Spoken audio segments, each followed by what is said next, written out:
Le monde est progressivement devenu une émission de télé-réalité, et chacun semble être un personnage de la série. Tout ce que vous faites ou prévoyez de faire est sur les réseaux sociaux et accessible à tous. Mais avez-vous déjà pensé à quel point ce serait incroyable de ne dire à personne ce que vous faites? Lorsque vous vous fixez des objectifs, les atteignez et progressez vers de plus hauts sommets dans votre carrière sans rendre vos actions publiques? Les mouvements secrets sont les plus puissants et donnent les meilleurs résultats. Dans cette vidéo, nous verrons pourquoi vous ne devriez jamais dire à personne ce que vous faites. Avant de continuer, veuillez vous abonner à la chaîne si vous ne l'avez pas encore fait. Merci. Voici 5 raisons pour lesquelles vous ne devriez jamais dire à personne ce que vous faites. Numéro 1. Tout le monde n'a pas de bonnes intentions dans votre vie. Tout le monde ne vous aime pas ou ne veut pas le meilleur pour vous, même parmi vos amis et alliés les plus fiables. Tous ne souhaitent pas que vous atteigniez vos objectifs et atteigniez le sommet du succès. Certaines personnes peuvent tout faire pour s'assurer que vous n'atteignez pas là où Dieu vous a destiné. Regardez la vie de Joseph.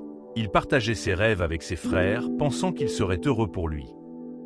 Cependant, ils sont devenus envieux de lui. Ils ne l'aimaient pas beaucoup auparavant parce qu'il était le favori de leur père, et ils lui en voulaient d'avoir signalé leurs méfaits à leur père. Lorsqu'il partageait ses rêves, leur colère s'intensifiait. Même son père, qu'il aimait beaucoup, n'était pas très content lorsqu'il entendit parler du deuxième rêve de Joseph. Ses frères l'ont vendu comme esclave pour l'empêcher de réaliser son rêve. Bien qu'ils soient ses frères et sœurs, ils ont pris des mesures drastiques contre lui lorsqu'il a révélé ses aspirations futures. Alors, imaginez à quel point les non-parents peuvent être terribles.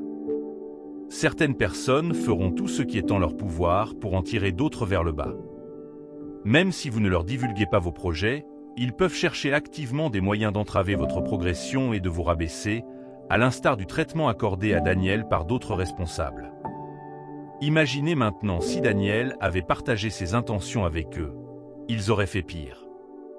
Cela ne veut pas dire que vous devriez soupçonner des gens et n'avoir personne à qui parler. C'est une mise en garde que de laisser le Saint-Esprit vous guider dans toutes vos décisions. Vous devez discerner quand parler et quand vous abstenir de partager vos projets, car tout le monde n'a pas à cœur votre meilleur intérêt. Numéro 2. Ce que les ennemis ne savent pas, ils ne peuvent pas le détruire.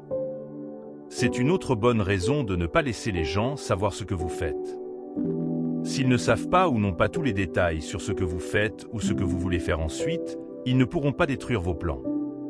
Même Dieu a utilisé cette stratégie pour protéger le Sauveur du monde. La Bible dit que les ennemis ne savaient pas qu'en tuant Jésus, il le rendait libre de vivre dans le cœur de tous ceux qui croyaient en lui et de devenir le chef des principautés et des puissances.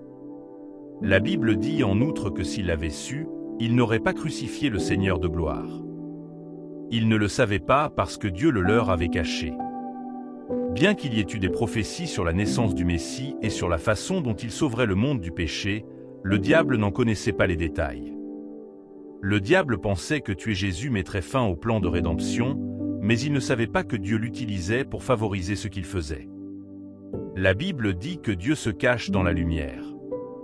Pourquoi penses-tu qu'il fait ça? C'est simplement parce que tout ce qui est exposé est vulnérable à tout le monde, et même au respect qu'il mérite en tant que Dieu. L'honneur et le respect ne seront pas là si tout ce qu'il y a à savoir et à voir sur lui est ouvert. C'est pourquoi, peu importe combien de temps vous restez avec Dieu, même lorsque vous serez avec lui au ciel, vous continuerez à en découvrir davantage sur lui. Il est comme une mer sans fin dont on ne peut pas se lasser. Il veut également que vous modeliez votre vie selon cette manière. Tout sur vous, votre passé, votre présent et vos projets, votre révélation de votre avenir, message prophétique concernant votre vie, et tout le reste ne devrait pas être destiné à la consommation publique. Vous devriez pouvoir savoir ce qui ne doit pas être rendu public avant que cela ne soit fait. Certaines personnes ne partagent même pas ce qu'elles font avec leurs amis et leur famille. Au lieu de cela, ils se rendent sur leurs réseaux sociaux pour diffuser tout ce qu'ils font. Pourtant, beaucoup d'entre eux se demandent pourquoi leurs projets échouent souvent et pourquoi ils ne parviennent pas à réaliser ce qu'ils ont toujours voulu réaliser. La plupart des pays envoient des espions en territoire ennemi en temps de guerre pour recueillir des informations et des secrets cruciaux. La révélation de ces secrets peut rendre une nation vulnérable aux attaques et potentiellement conduire à sa chute. Ce concept s'étend également aux individus où garder confidentiels certains aspects de votre vie, vos projets et vos forces peut vous protéger des menaces extérieures. Regardez l'histoire de Samson, un enfant promis et un puissant guerrier qui a grandement troublé les Philistins. Malgré leurs efforts, ils ne purent le vaincre. Ils ont dû élaborer une stratégie pour découvrir le secret de sa force. S'ils n'avaient pas connu ce secret, ils n'auraient pas pu le détruire. Samson s'est laissé emporter, a partagé le secret de sa force avec Dalila et l'ennemi l'a abattu. Ne laissez pas l'ennemi découvrir le secret de votre force en vous exposant de manière non guidée à vos plans, à vos objectifs et à tout ce que Dieu vous dit sur votre vie et votre avenir. N'oubliez jamais que tant que les ennemis ne savent pas ce que vous faites, ils ne sauront pas où et comment frapper. Et une fois qu'ils ne le savent pas, vous pouvez continuer à avancer dans la vie. Sinon, pourquoi ne devriez-vous pas dire aux gens ce que vous faites? Numéro 3. Parce que les graines poussent sous terre. Vous n'êtes pas obligé d'annoncer tout ce que Dieu vous montre sur le toit. Apprenez à travailler en silence. Lorsque vous plantez une graine, vous la mettez souvent en terre et la recouvrez. Quoi qu'il arrive dans le sol pendant un certain nombre de jours ou de semaines, la graine reste en terre avant de débourrer. Ce n'est pas quelque chose que tout le monde connaît ou même voit. C'est entre la graine, la terre et Dieu. Finalement, la graine germe et tout le monde peut voir le résultat de ce qui s'est passé pendant que la graine était enfouie dans le sol. Vous pouvez comparer la graine à ce que vous faites. Finalement, tout le monde saurait quand les résultats seront connus. Mais avant que les résultats ne soient connus, vous n'êtes pas obligé de rendre le processus public. Que les résultats vous soient annoncés. Lorsque la graine finit par bourgeonner, personne ne se souciera du processus ou de ce qui se passe dans le sol, car ce n'est pas ce qu'il recherche. Concernant vos rêves, vos objectifs, vos aspirations et tout ce que Dieu vous dit sur votre vie, vous devez les traiter comme des graines. Nourrissez-les sous terre et laissez-les grandir. Lorsqu'ils grandissent et deviennent flagrants, vous pouvez partager le processus si nécessaire. Mais le fait est que beaucoup de gens sont si désireux de tout partager avant le bon moment, et c'est pourquoi ils rencontrent de nombreux problèmes et s'exposent à de nombreuses difficultés inutiles qu'ils auraient pu éviter si seulement ils avaient appris à se taire. En enseignant les béatitudes, Jésus a également mentionné l'importance de travailler en silence. Dans Matthieu 7, 6, il dit « Ne donnez pas aux chiens ce qui est sacré, ne jetez pas vos perles aux cochons. Si vous le faites, ils pourraient les piétiner sous leurs pieds, puis se retourner et vous déchirer. » Vos perles sont vos plans, objectifs, aspirations, instructions prophétiques, etc. Vous ne devez pas les jeter aux cochons si vous ne voulez pas que les cochons les piétinent et les coupent en morceaux. Les qualifier de cochons ou de chiens ne revient pas à les rabaisser. C'est plutôt une manière symbolique d'expliquer les choses. Un cochon ne se soucie pas de savoir si quelque chose est précieux ou non. Tout ce qu'ils savent, c'est se rouler dans la boue et faire des dégâts. Ainsi, si vous donnez des perles à un cochon, vous ne devriez pas être surpris quand le cochon les manipule de toute façon car elles ne lui sont pas précieuses. Certaines choses sont trop précieuses pour être exposées à tout le monde. Vos rêves et vos objectifs vous sont-ils précieux? Les valorisez-vous suffisamment pour les garder à l'écart de ceux qui n'apprécieraient pas leur valeur comme les porcs et les chiens? Vos rêves et ce que vous faites devraient être précieux pour vous et vous devez les traiter comme tels. Ne les jetez pas n'importe où à n'importe qui et attendez-vous à ce que ces personnes les traitent de la même manière que vous les traitez.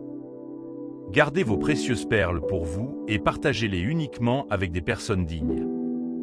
Le moment de construire, planifier et cultiver vos rêves n'est pas pour vous de tenir des podcasts et de partager tout ce que vous faites. Plus vous les partagez, plus vous édulcorez ce que vous faites et plus vous vous exposez au risque d'opposition et d'attaque de la part de ceux qui ne veulent pas que vous réussissiez, et vous vous mettez une pression inutile, plutôt que de vous concentrer sur vos rêves. Vous devez vous concentrer sur l'image que vous essayez de construire. Puisque tout le monde sait ce que vous faites, Vous serez préoccupé par le fait que tout le monde dira et pensera à vous si vous n'atteignez pas ce que vous avez dit que vous réaliseriez. C'est la principale raison pour laquelle de nombreuses personnes restent dans des relations toxiques et endurent toutes sortes de mauvaises choses. Dès le jour où ils ont rencontré la personne, ils l'ont annoncé sur tous leurs réseaux sociaux, affiché des photos et tout ça. Seulement pour que ça ne se passe plus bien, mais ils ne peuvent pas se retirer par peur de ce que les gens diraient. Numéro 4. Partager ce que vous faites avec les mauvaises personnes peut être décourageant. Combien de rêves, de visions et de grands projets ont été balayés sous le tapis ou abandonnés parce que le rêveur les a partagés avec la mauvaise personne. Beaucoup de gens ont de bonnes idées et, par enthousiasme, les partagent avec des amis qui, à leur tour, leur disent qu'ils ne peuvent pas les réaliser.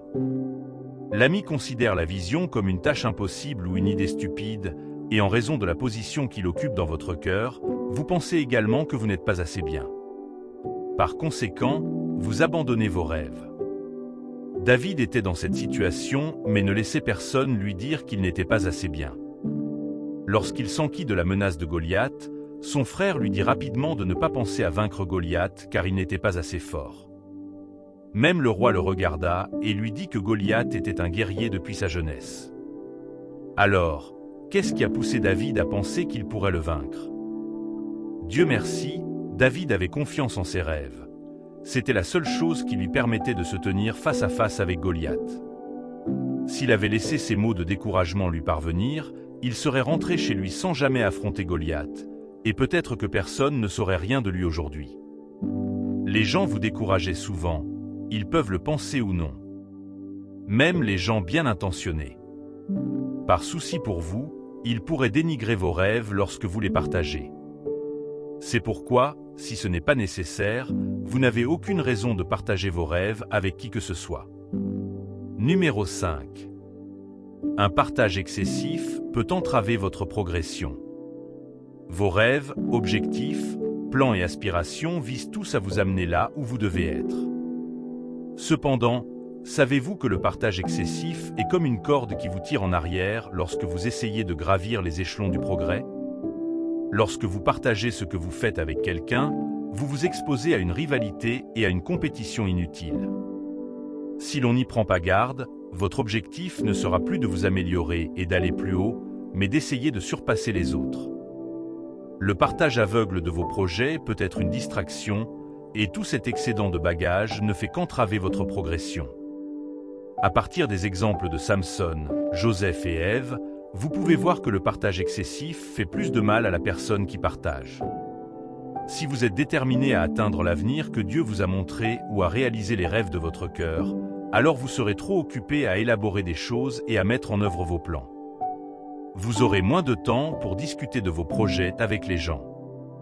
Alors, concentrez-vous sur tout ce que vous devez faire pour réaliser vos rêves. Ne perdez pas votre temps à vous expliquer aux gens. Même lorsque les gens vous regardent et mentionnent que votre vie ne semble montrer aucun progrès, en parlant de ce que vos pères ont accompli alors que vous semblez dépérir, cela ne vous autorise toujours pas à faire preuve de prudence et parlez-leur des grandes choses sur lesquelles vous travaillez. Votre responsabilité est de continuer à travailler et de ne pas essayer de donner des explications aux gens. Il est difficile de rompre avec l'habitude de partager constamment chaque avancée ou idée sur les réseaux sociaux. Cependant, sachez que vous pouvez y parvenir. La maîtrise de soi est un fruit de l'esprit et vous pouvez la développer avec la présence du Saint-Esprit en vous. Le monde entier repose dans la méchanceté, et comme Dieu l'a observé, les pensées du cœur de l'homme ne sont continuellement que mauvaises. Vous ne pouvez pas connaître le cœur des hommes sans l'aide du Saint-Esprit. Il est donc crucial d'agir avec prudence. Vous ne connaissez pas ceux qui vous souhaitent du mal ou ceux qui ne veulent pas vous voir réussir. Ils sont peut-être autour de vous et attendent le bon moment pour frapper. Si vous allez ensuite vers eux pour partager vos projets et vos rêves avec eux, vous leur avez seulement donné les informations dont ils ont besoin pour vous abattre.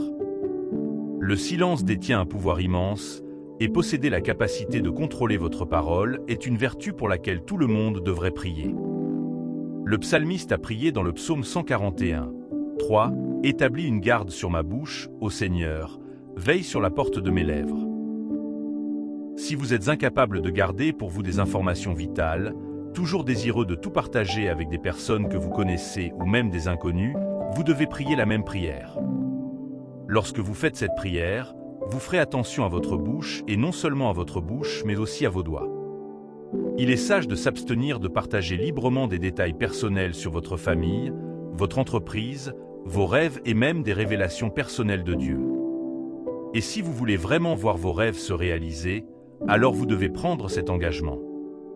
Proverbe 10, 14 dit « Le sage accumule la connaissance, mais la bouche de l'insensé invite à la ruine. » Dieu vous a donné le Saint-Esprit pour vous guider dans la façon dont vous vivez votre vie.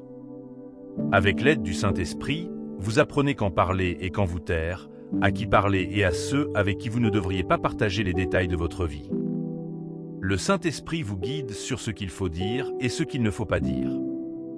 Essentiellement, le Saint-Esprit est le guide qui vous empêchera de partager ce que vous n'êtes pas censé partager.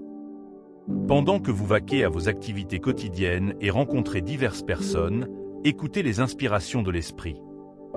Cela vous permettra de faire preuve de prudence lorsque vous partagez trop ou lorsque vous êtes sur le point de partager avec la mauvaise personne. Nous laisse prier.